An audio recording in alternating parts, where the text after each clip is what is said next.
Dans une présentation, il y a forcément plusieurs diapositives. C'est pourquoi il est très important de savoir dans PowerPoint 2010 comment insérer une nouvelle diapositive. Donc tout d'abord, vous devez savoir que dès que vous créez un document, vous avez automatiquement une diapositive d'insérer. Donc vous pouvez le voir ici dans le volet de gauche, apparaît donc une diapositive. Pour en insérer une nouvelle, il vous suffit juste de vous rendre dans l'onglet Accueil et cliquer ici sur ce bouton-là. Vous voyez, je clique sur le bouton et automatiquement une nouvelle diapositive apparaît.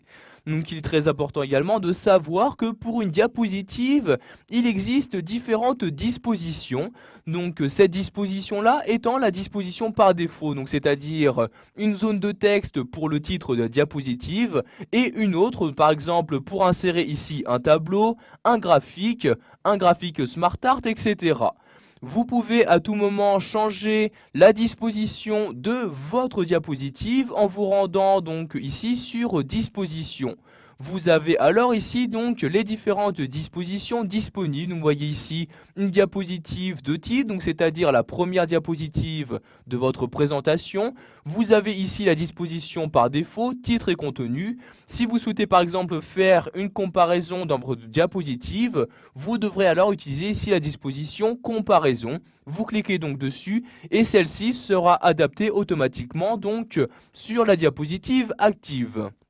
Sachez également que vous avez la possibilité de créer une nouvelle diapositive directement en utilisant la disposition que vous souhaitez. Pour cela, vous cliquez ici en bas donc du bouton nouvelle diapositive. Donc vous cliquez ici sur la flèche et vous allez alors avoir ce menu-ci qui va s'ouvrir. Donc dans ce menu, vous allez choisir donc la disposition que vous souhaitez utiliser pour la création de votre nouvelle diapositive. Par exemple ici je souhaite insérer une diapositive totalement vide, donc sans zone de texte. Je clique ici sur vide comme ceci. Donc j'ai maintenant une troisième diapositive qui apparaît et vous pouvez voir que sur celle-ci il n'y a aucune zone de texte, donc aucun élément qui y apparaît. Vous avez également d'autres moyens donc pour insérer une diapositive. Vous pouvez par exemple ici utiliser ce volet de gauche. Vous faites un clic droit dans ce volet-ci et voyez donc dans le menu qui apparaît, vous avez donc ici une nouvelle diapositive.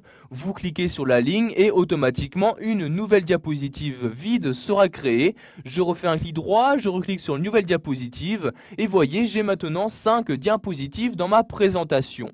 A l'inverse, si vous souhaitez maintenant supprimer des diapositives de votre présentation, vous faites un clic droit sur celle-ci. Vous allez alors avoir dans ce menu la possibilité ici donc de la supprimer ou encore de la dupliquer. Donc, vous voyez, je clique ici sur dupliquer comme ceci et j'ai maintenant une nouvelle diapositive qui s'est créée en me servant de l'ancienne. Donc si je souhaite maintenant la supprimer cette fois-ci, je refais un clic droit dessus et je clique ici donc sur supprimer la diapositive. Je vais également en supprimer une autre, par exemple la numéro 4. Je fais un clic droit dessus et je reclique ici dans le menu sur supprimer la diapositive. Voilà, vous savez maintenant comment insérer de nouvelles diapositives dans votre présentation. Vous avez également appris à gérer leurs dispositions ou encore à les supprimer de votre diaporama.